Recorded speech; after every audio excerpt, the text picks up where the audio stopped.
amigos e amigas que me acompanham aqui no programa Bem Viver Corpo e Mente da TV Cidade. Estamos retornando depois de um tempo, um período de isolamento total, em casa, todos em casa, quem puder em casa, ainda em casa. Mas hoje já estamos flexibilizando um pouquinho, já estamos saindo um pouco, e hoje estou aqui para gravar mais um programa, do Bem Viver e repartir com vocês essa experiência que estamos todos vivendo, a Terra inteira está vivendo, que é o isolamento social. Estamos aqui para repartir com vocês sobre esses questionamentos, umas reflexões sobre a questão do isolamento social e suas consequências. Realmente estar isolado é uma situação difícil, para todos nós que estamos acostumados a ir para fora, a estar vivendo, estar interagindo com o nosso meio. Mas acredito que esse momento é um momento de aprendizagem. Nós estamos convivendo com a gente mesmo, é uma oportunidade de conviver conosco, com a gente mesmo. Estamos aqui vivendo esse momento é porque algumas aprendizagens temos que ter, algumas aprendizagens importantes de estar realmente em contato com esse nosso eu, esse nosso indivíduo, esse indivíduo que somos nós e que a gente pode passar a admirar mais. Eu sei que é um momento em que a gente normalmente vai ver muitas das nossas dificuldades, dos nossos defeitos, dos nossos erros, enfim. Mas, além disso, eu quero trazer uma mensagem positiva para vocês. Que a gente possa, nesse momento, estar vendo o lado bom de estar convivendo com a gente mesmo, mais de perto com nossos filhos, nossos companheiros de vida, ou simplesmente conviver melhor com a gente mesmo. Eu acho que nada é por acaso e esse momento é de total aprendizado. Então não temos que estar angustiados. Eu sei que a angústia é natural, vai acontecer, principalmente pela ameaça do vírus que nos deixa fragilizados, mas esse é um momento de realmente refletir sobre os valores da vida. O que realmente tem valor na nossa vida? O que a gente realmente dá importância? O que é? E eu acho que o maior aprendizado disso tudo é a gente ter consciência que o maior valor é a vida. Enquanto estivermos vivos, enquanto estivermos aqui nessa terra, enquanto matéria, enquanto corpo, enquanto eu, Margarete, enquanto você que está aí do outro lado na sua casa, no seu isolamento, estiver aqui, a gente tem uma missão a cumprir, tem um legado a deixar à humanidade e um autoconhecimento para buscar. Os nossos programas têm se baseado basicamente nisso, em promover o autoconhecimento de cada um de nós, da gente buscar isso. E eu acho que agora, e a gente vinha falando sobre isso, e agora mais do que nunca, esse isolamento nos oportuniza esses conhecimentos, esse olhar para dentro da gente mesmo e gostar do que vê. A minha visão, a mensagem que eu quero passar hoje para vocês é positiva, é de olhar para a gente mesmo, para dentro da gente mesmo e ver tudo de bom que a gente tem, o lado maravilhoso do ser. Porque, infelizmente, o ser humano, ele pesa e ele dá valor infinitamente maior às coisas negativas, aquilo que a gente acha que não faz de bom, aquilo que a gente acha que deixou de fazer. E como eu falei, isso gera muita culpa, isso gera muito desconforto emocional e baixa muito a nossa autoestima. E nós, com autoestima baixa, nós não somos criativos, não somos pessoas que conseguem fazer diferente. Então, o que eu trago hoje é sim que a gente tem que acreditar que fizemos o melhor que a gente pode, com as armas que a gente tem. Mas a gente pode aprender a fazer diferente. Se aquilo que a gente estava fazendo nos causa desconforto, nos causa descontentamento com a gente mesmo ou com o outro, nós podemos mudar essa realidade, nós podemos aprender a fazer diferente. E eu quero trazer isso para vocês, algumas ferramentas que a gente possa estar aprendendo a fazer diferente. Fazer diferente o quê? Né? Aprender a nos tratar melhor, aprender a gostar mais da gente mesmo. E uma das ferramentas que eu trago sempre, que eu falo sempre, é que nós temos que viver mais o presente. Isso é difícil, eu sei que é difícil.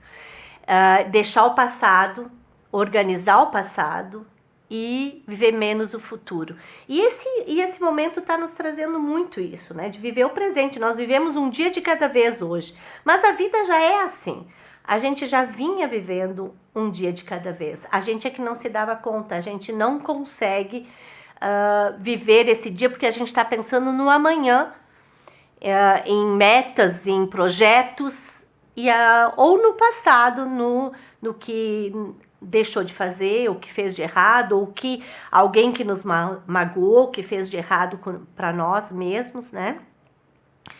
E uma das ferramentas que eu gosto de trazer é que passado já passou. Não se volta atrás, não existe borracha para apagar passado. Ele vai estar lá presente. A emoção ligada a esse passado é que pode mudar. Nós podemos arrumar esse passado em prateleiras, em lugares certos, organizar essas memórias para que elas não incomodem e não deturpem o nosso presente, para que a gente possa hoje estar agindo livremente, fora dos nossos condicionamentos, livres dos nossos condicionamentos, que foi a nossa história e nossos traumas, como eu já falei em outros programas, nossas carências que foram estabelecidas lá na nossa infância, desde o útero materno, desde a história da nossa concepção. Então, amigos, é um longo caminho de entender esse passado e aceitar ele como ele fez parte da nossa construção. E se nós estamos hoje aqui, é porque ele de alguma forma foi importante, de alguma forma ele teve muito mais coisas prazerosas do que coisas negativas. Então o passado não se muda, não se apaga, mas se redefine, se reorganiza ele na nossa memória, entendendo que foi melhor assim. Não tem como mudar. Nossa tendência é sempre pensar que podia ter sido diferente. A tendência do ser humano é essa, né? Que nós poderíamos ter feito diferente, nós poderíamos ter agido de outra forma e que o resultado seria melhor. Enganoso. Isso é um pensamento depressivo, isso é um pensamento que nos deixa mal. É um pensamento que vai só trazer tristeza e desalento. Nós não temos como saber como seria se o passado fosse diferente, se nós tivéssemos feito diferente. Então, não tem como mudar. Então, acreditar que foi melhor assim, que foi do jeito que tinha que ser e que hoje nós estamos aqui, evoluindo, passando por esse período crítico que é a ameaça do coronavírus, da Covid-19. É porque nós temos uma história para cumprir nesse momento. Nós temos um grande legado para deixar para a humanidade, que é construir, quem sabe, né, uma sociedade nova, baseada em valores mais humanos, mais emocionais, digamos assim. Então é um momento de refletir realmente e entender que se nós chegamos até aqui, que se nós estamos vivos, é porque a gente tem alguma coisa para evoluir, para aprender, conflitos a elaborar. Eu acredito muito nisso. Que nós somos seres em evolução e que temos conflitos para elaborar. E esse seria um grande momento de elaborar esses conflitos. Elaborar esse conflito e sair de uma etapa egocêntrica onde a gente vê só o mundo a partir dos nossos olhos. Eu sempre digo para as pessoas com as quais eu convivo, pacientes, enfim, que eu sempre aprendo na convivência, eu sempre aprendo e apreendo o mundo do outro. Eu vejo o mundo com os olhos dos outros. E isso é muito enriquecedor, isso é muito... nos traz muita experiência e nos traz muito autoconhecimento, porque a gente se vê no outro. Eu arrisco a dizer, inclusive, que a gente projeta nossas coisas no nosso meio, que é outra ferramenta que eu queria trazer para vocês. Entender que tudo aquilo que a gente vive e sente em relação ao outro, a gente sente em relação a gente mesmo. Nada que eu não reconheça no outro, eu não conheço em mim mesmo. Eu conheço no outro porque eu sei que eu tenho também. Eu sei, eu identifico no outro porque eu identifico em mim. Então isso é uma grande aprendizagem, entender que quando sentimos algo em relação a uma outra pessoa, é porque nós sentimos em relação a gente mesmo. É aquela tal coisa, sentimos raiva de alguém que nos machucou, que nos traiu, de alguma forma traiu a nossa confiança, enfim. Só que esse sentimento, ele faz mal para nós. Ele é ruim e ele corrói as nossas emoções. A gente fica se sentindo vítima das situações. A gente é vítima. Vítima da nossa história de vida, da nossa forma de ter, como a gente foi educado, enfim. Mas a gente pode mudar essa história, a gente pode ter uma reação, ser reativo e não, proativo e não reativo. Não só reagir, mas agir para resolver o problema. Se alguém que nos magoou, que alguém que nos feriu, de alguma forma nós buscamos isso para aprender que nós permitimos isso. Nós permitimos porque nós estamos com a nossa autoestima fragilizada. Então, nesse momento, nós temos que buscar coisas que reforcem a nossa autoestima. O isolamento social, nós podemos encontrar recursos para se conectar com o mundo, se conectar com as pessoas, com a gente mesmo, se reconectar com a nossa história, fazer uma comida que tem uma lembrança emocional muito interessante da nossa vida infantil que a nossa mãe fazia. Eu gosto muito de fazer lá em casa a galinhada, que aqui chamam galinhada. Na minha terra chamava-se de galinha com arroz. Eu sou natural de Pelotas, no sul do estado, me criei lá, mas saí muito cedo, com 24 anos. Saí para o mundo muito cedo. Mas a minha mãe fazia uma galinhada. Naquela época tínhamos poucos tipos de alimentos, não é como hoje, né? E que temos uma variedade enorme de alimentos e qualidades, enfim. Mas se fazia galinhada e isso me traz um bem-estar muito grande. E lá em casa todo mundo adora e eu tento fazer exatamente do jeitinho que ela fazia, como uma forma de resgate das minhas memórias infantis, que vi muita coisa boa. Por muito tempo eu carreguei muito peso em relação às minhas memórias afetivas, tanto que eu ia para Pelotas, hoje estou impossibilitada, enfim, mas eu ia para Pelotas e não saía em Pelotas, eu não visitava Pelotas. Eu ia simplesmente na casa dos meus pais, quando eles estavam vivos, depois na casa dos irmãos, na casa de um cunhado que mora lá, enfim. Hoje, a última vez e as últimas vezes que eu fui a Pelotas, eu tenho resgatado algumas coisas interessantes, que eu acho que foi o momento que eu comecei a ver que na minha infância teve muito mais coisas boas e maravilhosas do que coisas ruins. Então eu ressignifiquei esse passado. Eu visitei Pelotas, visitei o centro de Pelotas, caminhei no centro de Pelotas, no calçadão da Andrades Neves, quem conhece. Visitei agora me esqueci o nome do o Mercado Público de Pelotas, muito interessante, tem coisas muito interessantes no mercado de Pelotas.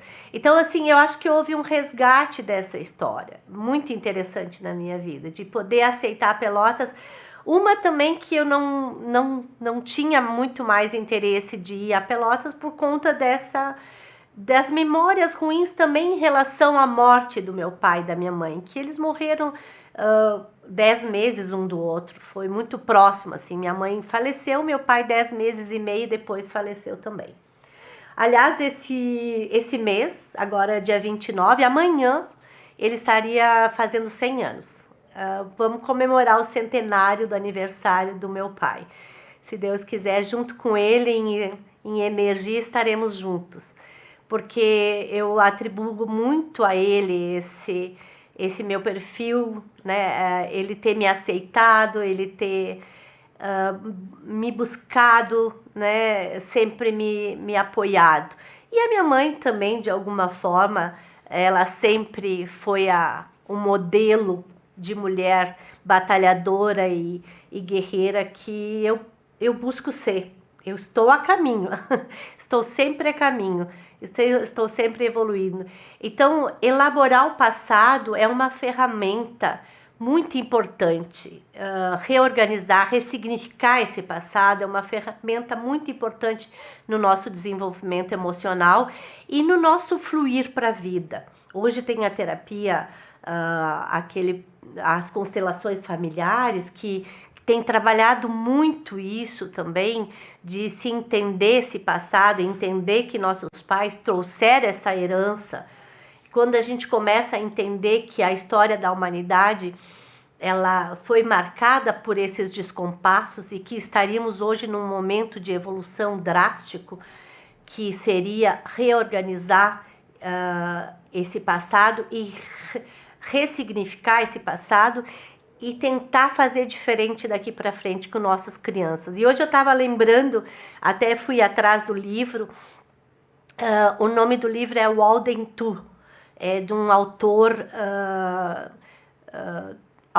Skinner, é um behaviorista, é uma linha da psicologia que prega que nós somos condicionados, nossos comportamentos são condicionados pelas nossas histórias de vida, mas que a gente pode buscar a liberdade. E eu lembro que nesse livro, e eu li isso na adolescência, no início da universidade, na faculdade, eu comecei a faculdade com 17 anos, e então eu tinha lá pelos meus 18, acho, que foi um livro sugerido pela universidade, pelo curso. Enfim, esse livro fala de uma catástrofe, e que a partir dessa catástrofe, os sobreviventes se reorganizaram. E a partir disso, quem educava crianças era realmente aquelas pessoas que tinham uma certa formação, habilidade, treinamento, todo um processo de autoconhecimento, eu diria, para lidar com a infância e permitir que esse ser se desenvolvesse de uma forma mais humana, menos competitiva, com um autoconhecimento mais elevado. E eu lembro que foi um livro que me marcou muito, que eu sempre sonhei com isso, com uma sociedade diferente, onde a gente possa valorizar mais o ser humano, mais o ser do que o ter, que a gente possa entender da nossa importância como ser humano, né? Como um ser que, independente da nossa inteligência, das nossas capacidades, das nossas posses, nós temos importância nesse mundo, e se estamos vivos ainda, é porque a gente tem alguma coisa a oferecer. Então, o autoconhecimento realmente é um processo gradativo e às vezes drástico também, como pode acontecer em relação à morte iminente. O coronavírus nos trouxe isso, né? nos trouxe essa questão da fragilidade da vida, que a gente pode, estamos aqui e daqui um pouco não estamos mais. A gente tem 3, 4 faculdades, ele é democrático o vírus, ele ataca, inclusive hoje a gente está vendo que tem jovens, crianças inclusive, que estão sendo contaminados e acabam morrendo muitos. Então, assim, ele é democrático, ele não escolhe raça, ele não escolhe... Claro, existe grupos mais fragilizados, que estão mais em situação de risco, mais expostos, enfim, que pode estar sendo mais suscetíveis e nessa situação acabam sucumbindo ao vírus e não tendo forças para continuar vivendo. Mas é um processo de aprendizado, que a vida é frágil e a gente tem que viver ela intensamente hoje e tirar dela o melhor, tentar tirar dela e desse momento o melhor, para a gente poder sobreviver a tudo isso, né, gente? Porque é muito complicado no momento desse ser otimista, mas infelizmente não tem outro caminho. Ou a gente se apavora, e hoje a gente sabe que o medo, né? O medo, ele dispara uma quantidade enorme. Quando a gente está sob a ação do medo intenso, ele dispara uma grande quantidade de adrenalina no organismo, e essa adrenalina, ela acaba entendendo que nós estamos sobre uma ameaça externa, e ela acaba jogando o sangue para a periferia, para os membros, né, para a gente poder correr ou bater, braços, pernas, bater ou correr, enfim. A adrenalina faz com que o nosso organismo se fragilize em relação às defesas internas, né, de anticorpos. E o medo que vai fazer realmente um maior estrago quando a gente está sob a ação desse sentimento. Ele é natural, ele é quase autopreservativo, mas de alguma forma a gente tem que entender que hoje o medo o risco não é externo, né? Ele é invisível aos olhos. Então o que se tem que fazer? Tem que se prevenir, se fazer todo aquele ritual, né, de desinfecção das mãos, de lavar, de evitar de usar máscara, enfim, para que a gente possa estar se prevenindo, simplesmente se prevenindo, porque não tem muito mais o que fazer. Saber que fez o certo, que limpou as compras quando chegam em casa, que trocou a roupa, enfim, e descansar, estar seguro, se sentir no meio seguro que é o nosso lar, que é a nossa casa. Tentar se sentir o mais seguro possível, porque a adrenalina, ela vai ocasionar essa baixa de defesas. Ela quando estiver num nível muito elevado, ela é normal, nós precisamos dela para viver, inclusive, né? Mas quando ela estiver em nível muito elevado por muito tempo, o nosso organismo se debilita, porque ele está sempre tentando se defender de uma ameaça externa, o sangue está girando com mais, né, pressão, por isso a pressão alta, ele eleva a nossa circulação sanguínea. Então, se acalmar, respirar, fazer exercícios de respiração. Hoje eu pratico yoga, né, o Kaiuchi Yoga, que eu trouxe aqui a minha professora já no nosso programa. Vocês podem ter acesso através do YouTube. Através do YouTube vocês podem ter acesso a esse programa do Kaiuchi. É um método muito bom, é um método que tenta te centrar, desligar bastante dessa realidade aí fora que está conturbada, que está insegura. Eu pratico Pilates também. Hoje eu já estou indo na academia com todos os aspectos de higienização necessários, mas passei quase 30 dias fazendo online, as aulas online. Enfim, nós temos que nos cuidar. Eu tenho meus momentos de introspecção, a minha terapia hoje está meio em stand-by, mas eu Eu tenho um autoconhecimento até então para me manter. Mas a ideia é voltar, é retornar também à terapia e buscar nos centrar. Ninguém é fraco porque busca terapia. Aliás, acredito que só os fortes, quem não tem realmente medo de se olhar por dentro. Mas por muito tempo a terapia, ela foi vista como algo para os fracos, que não davam conta de lidar com as suas próprias fragilidades, com as suas próprias inseguranças. E hoje a gente sabe, eu tenho certeza disso, que fazer terapia é se olhar por dentro e não ter medo de se olhar por dentro. É para os corajosos. E se ver como alguém frágil, mas ao mesmo tempo se ver como alguém muito forte. Essa dualidade dentro de nós, que são, a gente diz em psicologia que são sentimentos ambivalentes. Ao mesmo tempo que a gente é fraco, frágil, a gente é muito forte, muito capaz de se superar. A terapia faz a gente ver isso e que a gente tem muito mais qualidades e muito mais possibilidades de vir a ser do que defeitos ou erros. E eu sempre gosto de dizer que não existe defeitos, que não existe erros. Existe possibilidades de evolução. Nós somos seres em evolução, nós tentamos acertar. Nós somos seres que estamos sempre tentando evoluir, tentando acertar. E se o resultado daquela conduta que estamos tendo não for aquele esperado, que está nos causando sofrimento e desconforto, a gente pode mudar, a gente pode aprender a fazer diferente.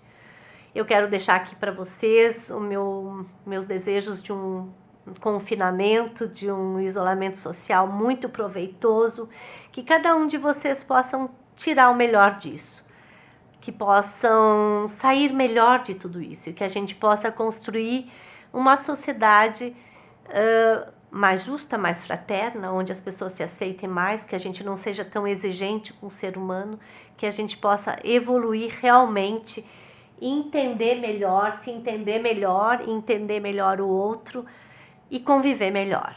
E com máscara em casa. Até mais!